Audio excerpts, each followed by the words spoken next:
పైకి చూస్తుంది, పాప ఏంటి పైకి చూస్తుంది, బాలగ్రహాలు అలా ఏమన్నా వచ్చేసాయా ఏంటి అని చెప్పి నాకు టెన్షన్ వచ్చింది.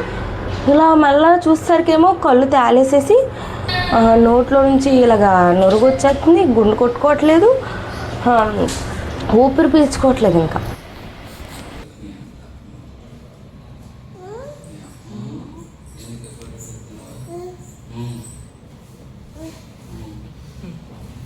Hello home makers, welcome back to my channel voice of home maker. అందరూ ఎలా ఉన్నారు? బాగున్నారా? నేనైతే చాలా బాగున్నానండి.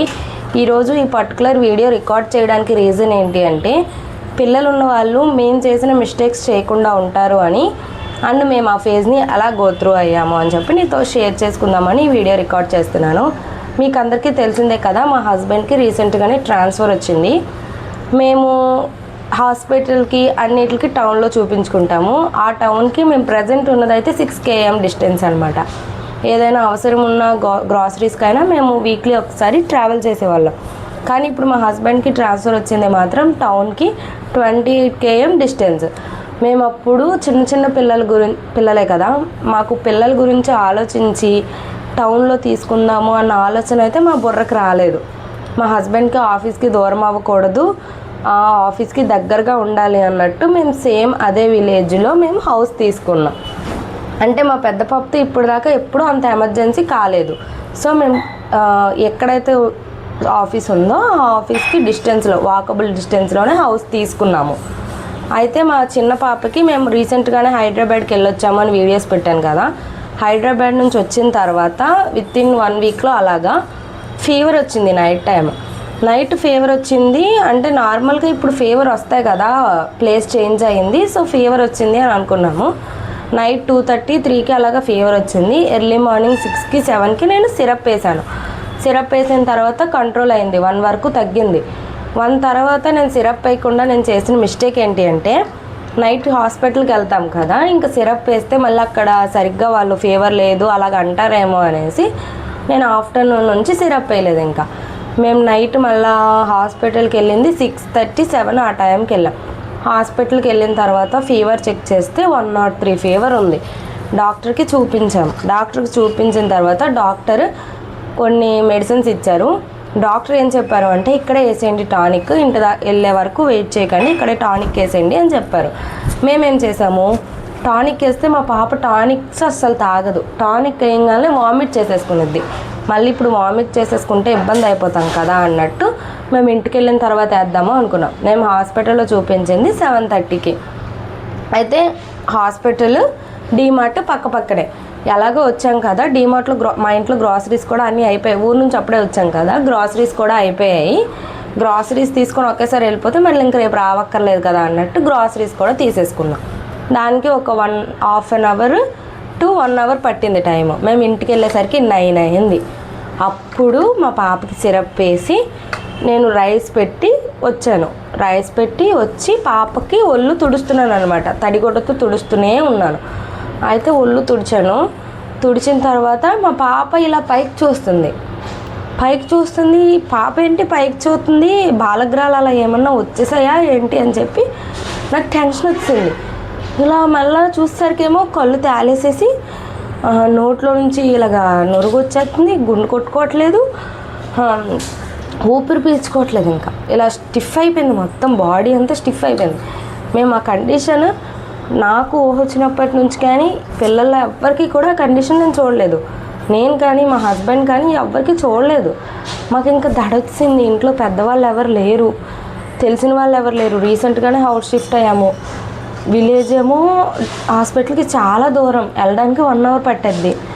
మాకేం చేయాలో అర్థం కాల. ఇంకా పాప మరి ఇంకా ఊపిరి పీల్చుకోవట్లేదు.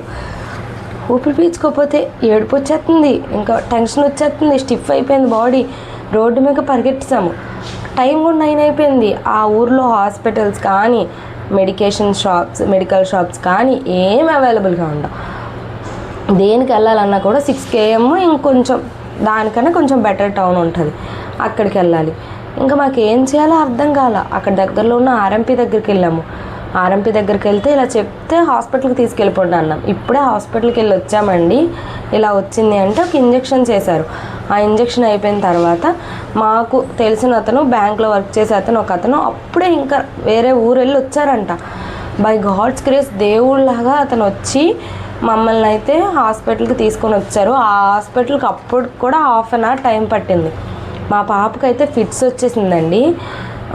ఎంతసేపు అంటే ఒక 2 minutes వచ్చింది అంతే. కానీ ఆ 2 minutesలోనే మా గుండెలు జారిపోయాయి. ఇంకా మాకు ఏం చేయాలో అర్థం కాలేదు.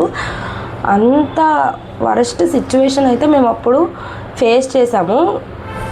అనిపించింది, అర్రే మనం పిల్లల గురించి ఆలోచించకుండా ఇలా ఎలాగా ఇంత స్టూపిడ్ పని చేసాము, ఇక్కడ ఎలా హౌస్ తీసుకున్నాము అని చెప్పి మాకు అప్పుడు అనిపించింది. ఇంకా హాస్పిటల్కి తీసుకెళ్తే డాక్టర్ 24 hours అబ్జర్వేషన్లో ఉంచాలి అని అన్నారు. టెస్ట్లు అవి చేస్తే టైఫాయిడ్ అని వచ్చింది.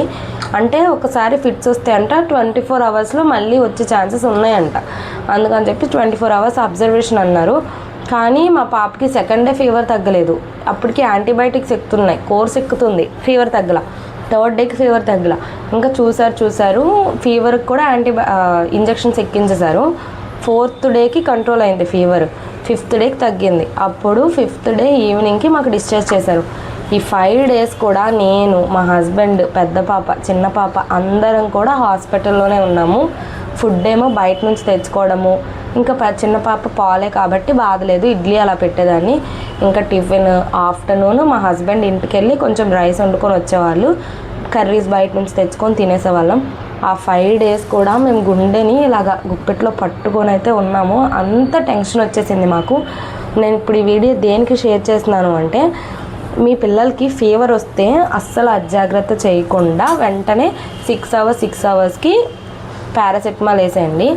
ఇఫ్ ఇన్ కేస్ మీ ఫ్యామిలీస్లో ఎవరికైనా ఫిట్స్ ఇవి ఉన్నాయి అని అంటే, మీకు ఫీవర్ వచ్చింది, మార్నింగ్ వచ్చిందా, ఈవినింగే హాస్పిటల్కి తీసుకొని వెళ్ళండి. మా పాపకి అయితే ఇలా ఫీవర్ వచ్చింది కదా, ఇంకా ఎప్పుడు జ్వరం వచ్చినా, జలుబు వచ్చినా, మోషన్స్ అయినా కూడా ఫీవర్ వచ్చే ఛాన్సెస్ ఉన్నాయంట.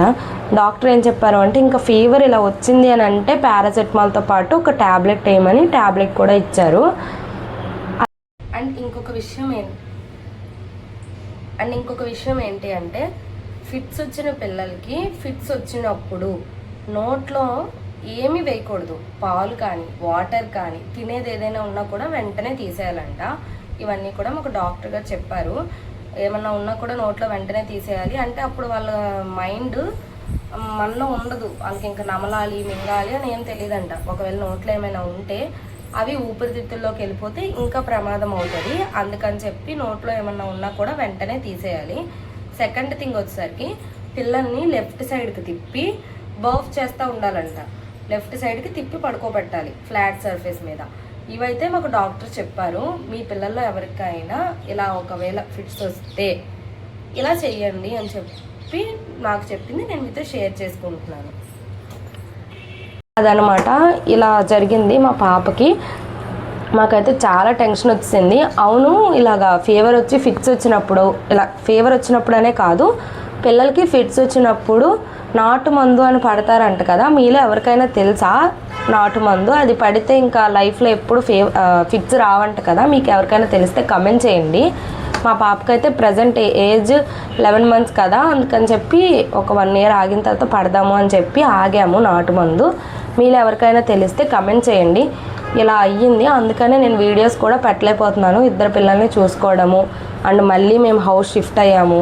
ఇవన్నిటి వల్ల అయితే నేను వీడియోస్ పోస్ట్ చేయలేకపోతున్నాను. ఇప్పుడు ఎలా అయిపోయిందంటే, నా ఛానల్ మానిటైజేషన్కి దగ్గరగా వెళ్ళిపోయింది.